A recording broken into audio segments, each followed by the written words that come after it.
여러분들은 세상에다가 우리가 믿는 기독교를 어떻게 설명을 하고 계십니까? 우리 기독교의 독특성은 도를 깨닫는 게 아니고요, 이미 십자가를 통해서 완성된 십자가의 도, 곧 구원을, 이미 이루어진 구원을 이 땅에서 누리고 살아가는 데에 있습니다. 내 스스로 무엇인가 깨우치는 종교가 아니고 그리스도를 통해서 완전히 완성된 구원을 누리고 그분을 따라가는 것이 우리의 기독교입니다. 그래서 영어로 우리 기독교를 이렇게 표현할 수 있어요. Do not be trying to be yourself, but just to follow Jesus. 성경 전체가 가리키는 것은 예수 그리스도입니다. 성경에 나타난 예언, 기적, 이적, 모든 사건은 예수 그리스도에 의해서, 예수 그리스도에 와서 완성이 되었습니다. 곧 예수 그리스도가 완성된 말씀인 것이죠. 바로 이 자리에 영생의 구원이 있습니다. 성경을 열심히 연구했던 사람들은, 우리 모두가 성경을 열심히 연구하는 것은 그분에게만 영생이 있다는 것을 알고 믿고 따라가기 위함이죠.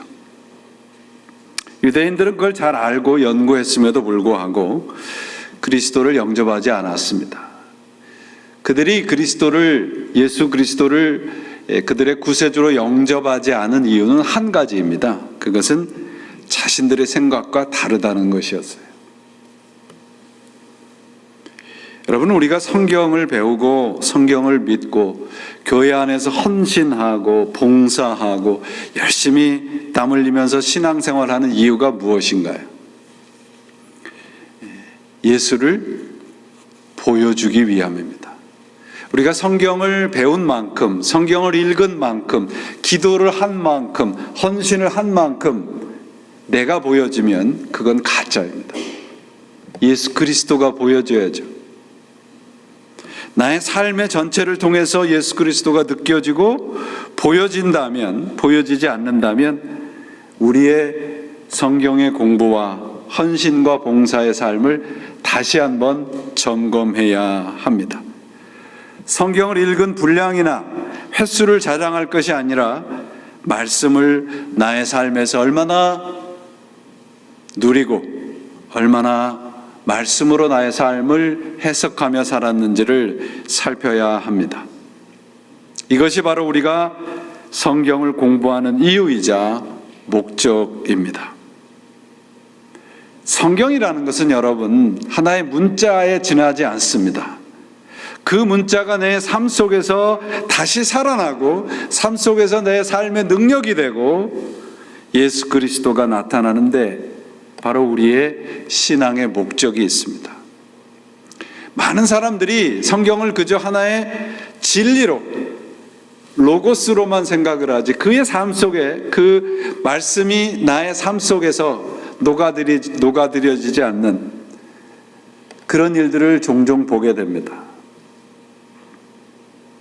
로고스가 레마가 돼야 된다는 말씀 여러 차례 드렸잖아요. 그 말씀이 나의 삶 속에 능력이 되고 힘이 되는 것입니다. 우리가 믿고 의지하는 것은 여러분 세속적인 힘과 능력이 아니라 예수 그리스도여야 합니다. 바울이 이렇게 고백하잖아요. 내가 복음을 부끄러워하지 아니하노니 이 복음은 모든 믿는 자에게 구원을 주시는 하나님의 능력이 됨이라. 예수 그리스도를 믿는 믿음, 복음을 붙잡고 살아가는 그 삶이 우리의 삶의 능력이고 힘입니다. 곧 예수 그리스도가 우리의 인생의 능력이고 힘이죠.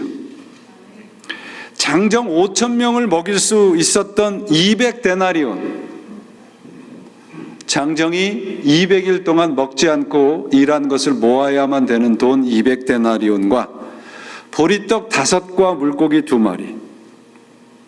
여러분들은 어떤 것이 힘이 있어 보이고 어떤 것이 능력이 있어 보입니까? 근데 성경을 읽어보시면 200데나리온 아니 1000데나리온이 장정 5,000명을 먹고도 남은 것이 아니라 보리떡 5과 물고기 2마리가 먹이고도 남았다고 기록을 하고 있습니다. 오늘 본문은 우리들에게 이렇게 묻고 있는 거예요. 당신은 무엇의 힘에 의해서 사로잡혀서 살고 있습니까? 우리들은 어떤 힘과 어떤 능력과 어떤 권세에 붙들려 살고 있나요? 한국의 어떤 주일학교에서 선생님이 어린이들에게 이렇게 물었어요. 어린이들에게 이제 어리석은 부자와 나사로, 거지 나사로의 이야기를 설명해 줬어요. 여러분들 잘 아시죠? 그 얘기요. 그 이야기를 한 다음에 선생님이 이렇게 이제 묻습니다. 여러분들은 어리석은 부자가 되고 싶으세요? 아니면 거지 나사로가 되고 싶으세요? 그렇게 물었더니 한 아이가 이렇게 손을 번쩍 들더니 이렇게 대답을 했대요. 선생님, 죽기 전에는 어리석은 부자가 되고 싶고 죽고 난 다음엔 거지 나사로가 되고 싶습니다. 얼마나 우리의 전곡을 찔르는 그런 대답입니까? 여러분, 진화론을 주장했던 찰스 다윈이 3가지 힘을 얘기를 했어요. 하나는 약육강식, 적자생존, 자연도태잖아요. 그건 뭐예요?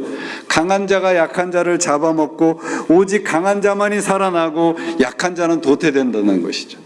이게 세상의 힘의 원리입니다. 그러니까 우리도 그 힘을 획득하고 그 힘을 누리기 위해서 인생 전체를 허비하고 있는 거죠. 무한 경쟁 시대라고 되어 있잖아요. 세상에 살아남기 위해서 세속적인 힘을 축적하고 그 힘을 내가 가져서 누리고 살아가기 위해서 우리들은 많은 시간과 힘을 거기에다가 다 쏟고 있습니다. 우리 신자들도 뭐 별반 다르지 않잖아요. 오늘 본문이 우리들에게 묻는 것은요, 아니 성경 전체가 묻는 것은 우리 인생의 힘과 능력이 어디에 있느냐 하는 거예요.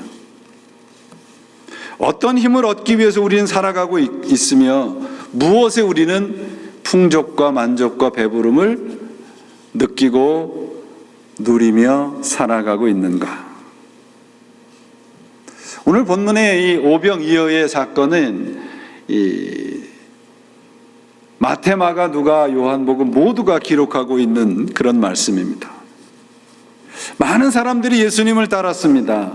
근데 그들의 관심은 예수님이 어떤 분이냐에 있는 것이 아니고 예수님이 행한 그 많은 기적에 대한 혜택을 누리려고 따라온 것이죠.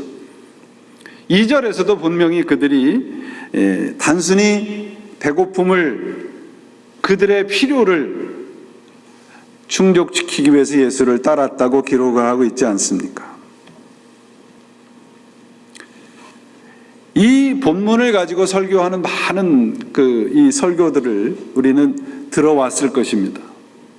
내가 가진 것, 작은 하찮은 것, 보리떡과 물고기 2마리와 같은 것을 주님께 바치면 주님께서 그걸 뻥튀기 시켜가지고 엄청난 것을 우리들에게 보답해 줄 거다. 본문은 많은 사람들의 이러한 기대, 곧 세속적인 육적인 배고픔을 해결하기 위해서 예수님께서 기적적인 방법을 동원하셨다라는 것이 아니라는 것을 먼저 전제로 아셔야 됩니다. 여러분들이 요한복음을 읽다 보시면 요한복음만의 독특한 구조가 있습니다. 그 독특한 구조가 뭐냐면 예수님께서 어떤 기적과 이적과 표적을 행하신 다음에 그 이적에 대한 설명을 반드시 해주십니다. 오늘 본문도 오병이어의 기적을 행하신 다음에 본문 6장 후반부에 가서 보시면 이 기적에 대한 의미를 설명해 주시고요. 무리를 걸으신 그런 이 사건 뒤에도 그 사건의 의미를 예수님께서 설명을 해 주십니다. 그러니까 오늘 본문 말씀은 마태, 마가, 누가복음이 기록한 오병이어의 사건에 대한 해설이에요. 이 사건의 본질은 뭐냐? 생명의 떡에 관한 것입니다. 6장 47절과 8절 말씀을 보시면 진실로 진실로 너희에게 이르노니 믿는 자는 영생을 가졌나니 나는 곧 생명의 떡이니라. 53절과 54절에서도 예수님께서 이렇게 말씀하세요. 예수께서 이르시되 내가 진실로 진실로 너희에게 이르노니 인자의 살을 먹지 아니하고 인자의 피를 마시지 아니하면 너희 속에 생명이 없느니라. 내 살을 먹고 내 피를 마시는 자는 영생을 가졌고 마지막 날에 내가 그를 살리리라. 무엇에 관한 말씀입니까? 우리의 육적인 배고픔을 해결하는 그런 문제가 아니고 무엇에 관한 문제예요? 영원한 생명에 관한 문제입니다. 이것은 여러분 성경 전체가 말씀하고 있는 거예요. 성경은 우리들의 육적인 배고픔에 관심을 갖지 않습니다. 왜냐하면 그것보다 더 큰 영원히 사는 길을 성경이 우리들에게 가르쳐 주기 위함이에요.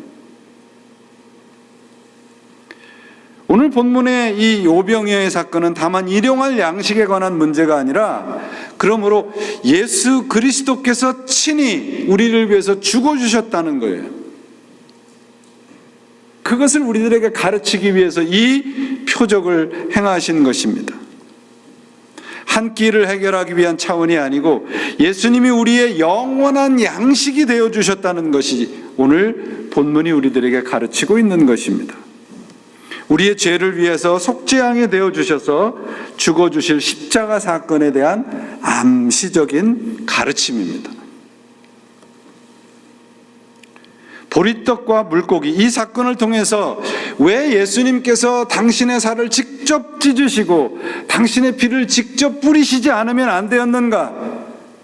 이 질문에 대한 해답이 오늘 본문이에요. 첫째로 우리가 살펴야 될 것은 이 오병이어의 사건이 예수님을 따라다녔던 많은 사람들이 배고파 죽겠습니다. 우리에게 뭔가 먹을 것을 주십시오.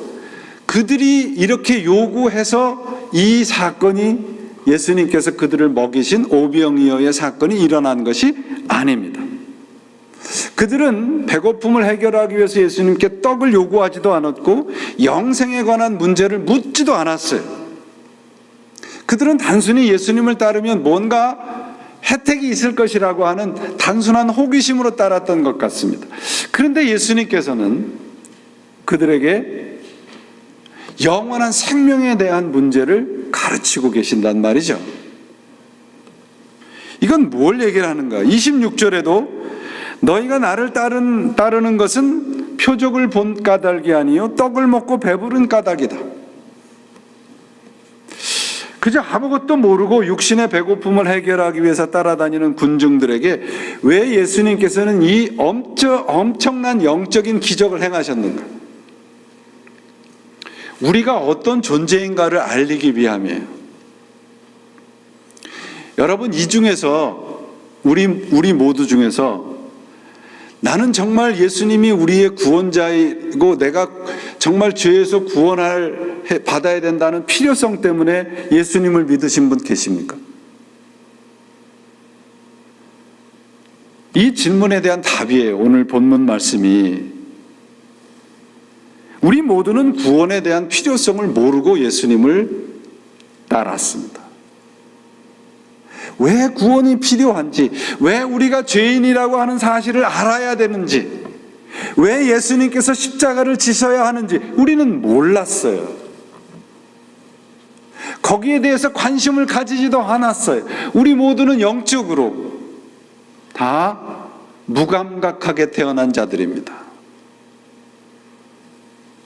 그런데 영적으로 이렇게 무지한 우리들을 하나님께서 예수 그리스도를 통해서 죄인임을 알게 하시고 예수님을 따르는 복을 누리게 하시고 영원한 생명을 약속해 주셨습니다. 그렇다면 예수를 믿는 사람들과 예수를 믿지 않는 사람들과의 구별은 뭐예요? 거듭난 사람들과 거듭나지 않은 사람들의 구별은 무엇입니까? 우리는 이제로부터 영원에 대한 감각이 생긴 겁니다. 그게 축복이에요. 세상 사람들은 세속적인 어떤 힘을 누리고 그 갖기 위해서 열심히 살아가지만 우리들은 예수 그리스도를 향해서 걸어가게 된 존재들입니다. 그게 축복이에요, 여러분.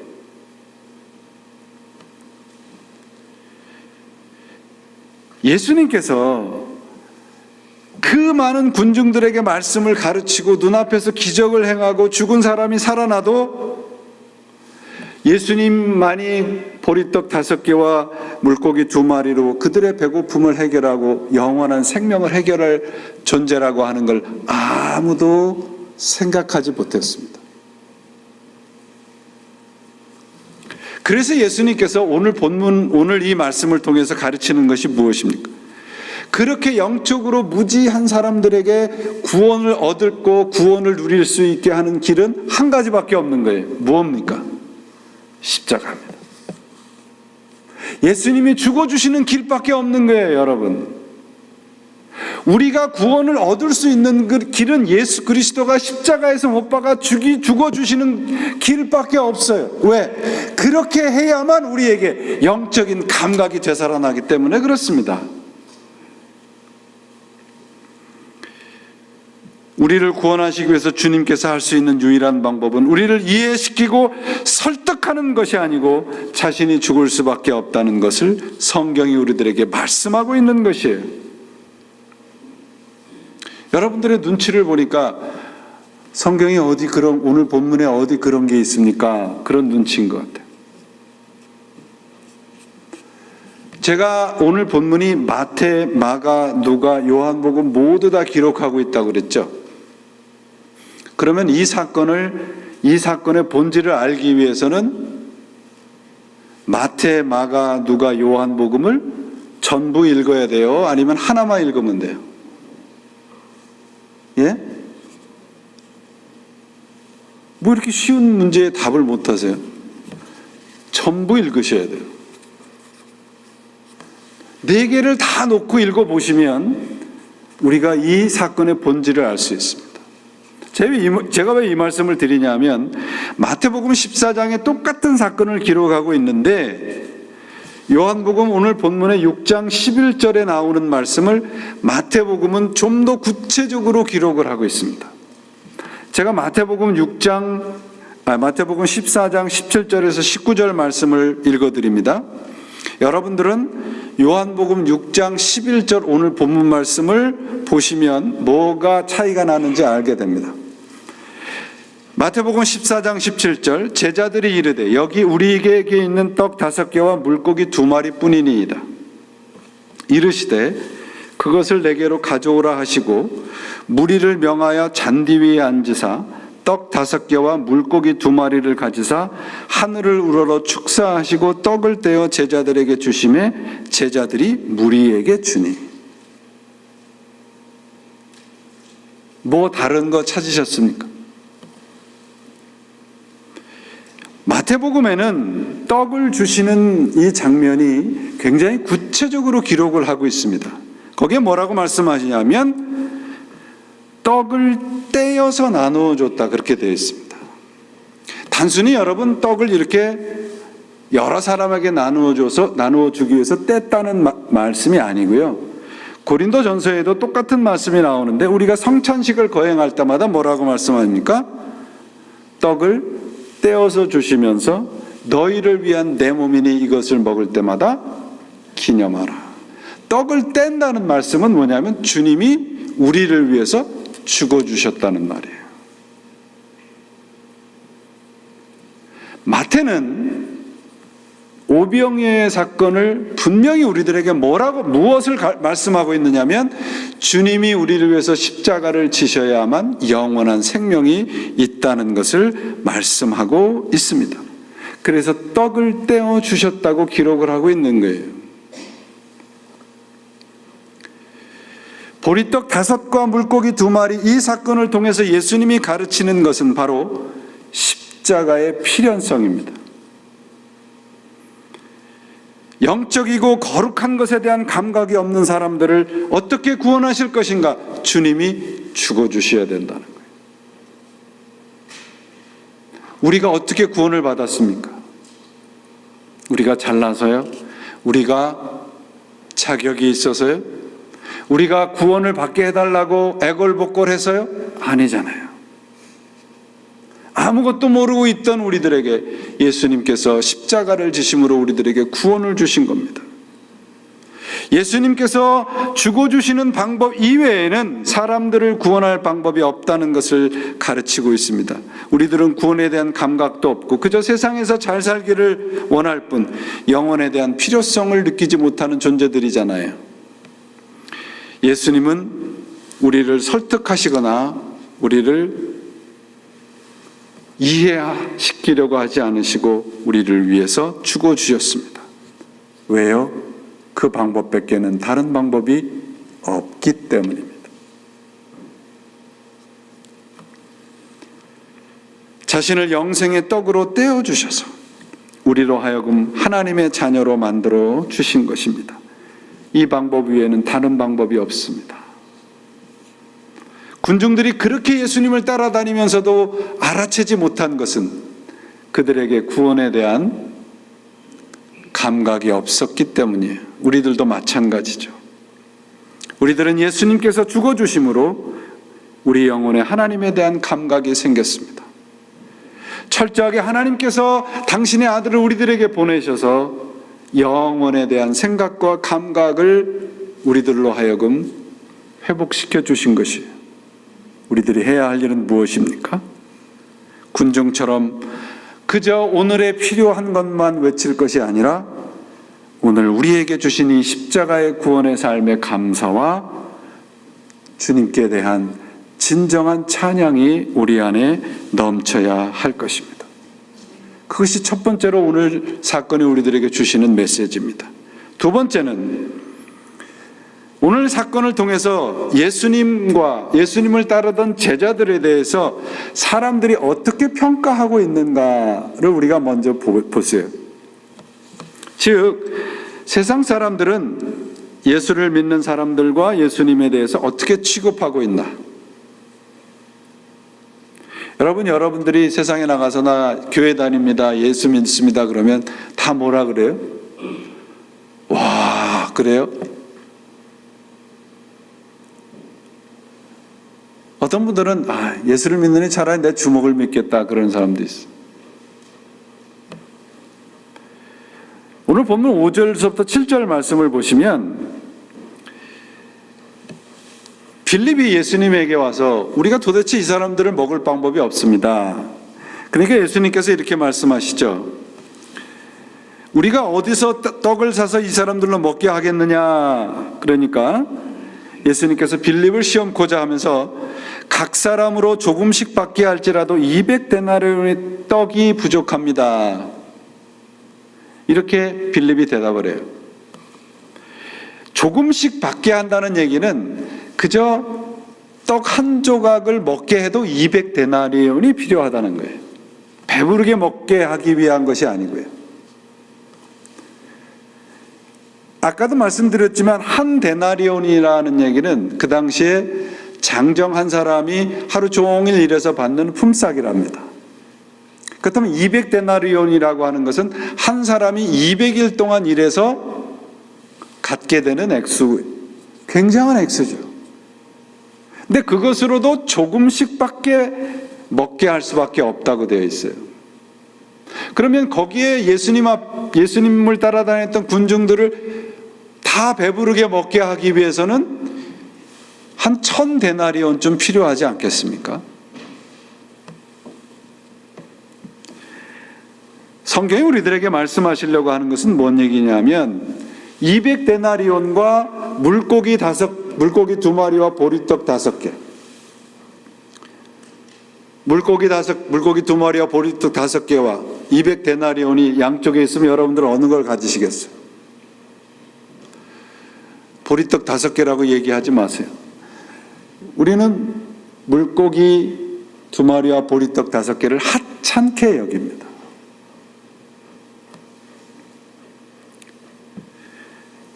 빌립과 제자들의 반응은 무엇이냐면 보리떡 5개와 물고기 2마리를 가지고 있는 한 어린아이가 있습니다. 그런데 이것이 무슨 소용이 있겠습니까? 이렇게 묻는 거예요. 믿음은 여러분, 내가 가지고 있는 합리적인 생각을 버리는 겁니다. 그거 버리지 않으면 절대로 믿음이 생겨나지도 성장되어지도 않아요. 여러분 생각을 해보세요. 합리적인 생각, 합리적인 이성이라는 게 내가 가지고 있는 한계잖아요. 내가 가지고 있는 한계로 구원을 얻을 수 있습니까? 믿음은 내가 가지고 있는 한계 밖의 것이잖아요. 믿음은 200데나리온으로도 조금씩밖에 먹을 수밖에 없습니다 라고 말하는 것이 아니고요, 주님 손에 들려있는 보리떡 5개와 물고기 2마리면 충분합니다 라고 고백하는 겁니다. 문제는 뭐냐 하면 우리가 자꾸 세상의 평가와 세상의 우리를 향한 취급에 대해서 너무 신경을 많이 쓰고 있는 겁니다. 세상은 예수님을 어떻게 평가하고 있느냐 하면 그저 보리떡 5개와 물고기 2마리 정도로 취급하고 있고요, 우리도 그렇게 취급을 받고 있습니다. 우리를, 예수님을 그렇게 대단한 존재로 취급하고 있지 않아요.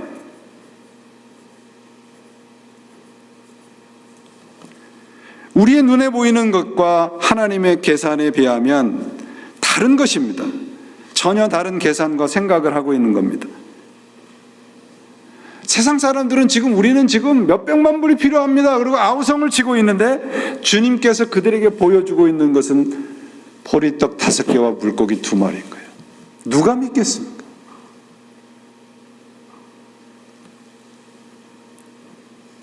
세상적인 기준으로 보면 하찮은 존재로 보이고요, 우리의 문제를 해결할 만한 능력 있는 존재로 예수님이 보여지지 않습니다. 예수 그리스도보다 200데나리온이 훨씬 값진 것으로 여기는 것이 이 세상입니다. 예수라는 존재는 미미해 보이죠. 마찬가지로 세상은 우리 신자들을 그렇게 불쌍하게 여깁니다. 보리떡과 물고기 같이 하찮은 존재로 여기는 것이죠. 그런데 여러분, 세상 사람과 우리와 다른 것이 무엇입니까? 우리는 비록 보리떡 5과 물고기 2마리처럼 하찮은 존재이지만 우리는 주님의 손에 붙잡힌 존재들입니다. 세상은 아니에요. 2000데나리온, 1000데나리온을 가지고 있어도 그들은 주님의 손에 붙잡힌 존재들이 아닙니다. 주님의 손에 붙잡혔을 때만 진정한 힘과 능력이 나타나는 거예요. 그걸 오늘 본문이 우리들에게 가르쳐주고 있는 겁니다. 세상적인 눈으로 보니까 우리가 예수님 안에 있으면서도 그 풍요로움을 누리지 못하는 겁니다. 우리가 솔직히 얘기해 봅시다. 우리가 예수를 믿는다고 해서 억만장자 부자가 되는 거 아니잖아요.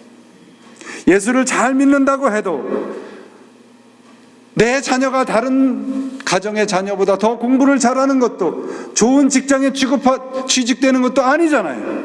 근데 왜 믿는 겁니까? 영원한 생명이잖아요. 보리떡 5개와 물고기 2마리, 5,000명이 먹고 12광주리가 남았다고 되어 있어요. 무슨 말입니까? 진정한 풍요로움은 주님의 손에 붙들릴 때만 나타난다는 것이에요. 세상이 예수와 우리를 보리떡과 물고기 2마리, 2토막 정도로 취급을 해도 우리는 알고 믿습니다. 우리는 세상의 모든 것을 다 주어도 12광주리가 남아요.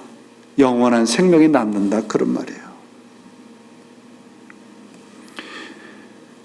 보리라고 하는 것은 여러분, 그 당시에 짐승이나 가축의 먹이로 쓰였던 것이에요. 아주 하찮은 것이에요.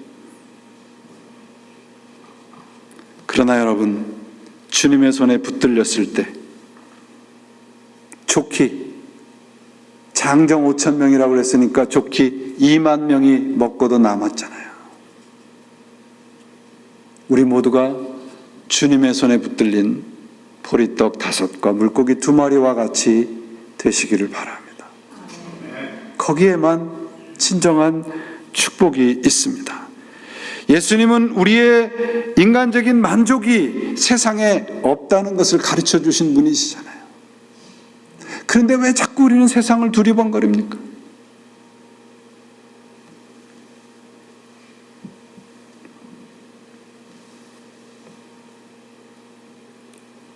요한계시록의 결론에 보니까요, 요한계시록의 말씀을 보니까 새하늘과 새 땅에 대해서 이렇게 말씀하고 있더라고요. 저희가 다시 줄이지도 아니하고 목마르지도 아니하고 해나 아무 뜨거운 기운이 상하지 아니할지니 이는 보좌 가운데 계신 어린 양이 저희 목자가 되사 생명수 샘으로 인도하시고 하나님께서 저희 눈에서 모든 눈물을 씻어주실 것입니다. 이것이 우리의 믿음의 결론이 되어야 됩니다. 이것이 우리의 믿음의 목적지가 되어야 됩니다. 우리 예수 믿는 사람들의 양식은 세상의 떡이 아니지 않습니까?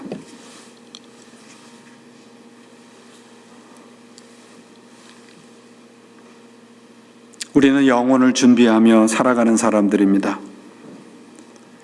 이 영혼에 대한 감각이 없으면 우리는 그저 이 세상에 영원함이 없이 이 세상이라고 하는 작은 공간과 시간 속에서 그저 몸부림치다 사라져가는 존재가 될 뿐입니다. 그러나 우리는 예수 그리스도를 통하여 우리가 소유하게 된 것이 있습니다.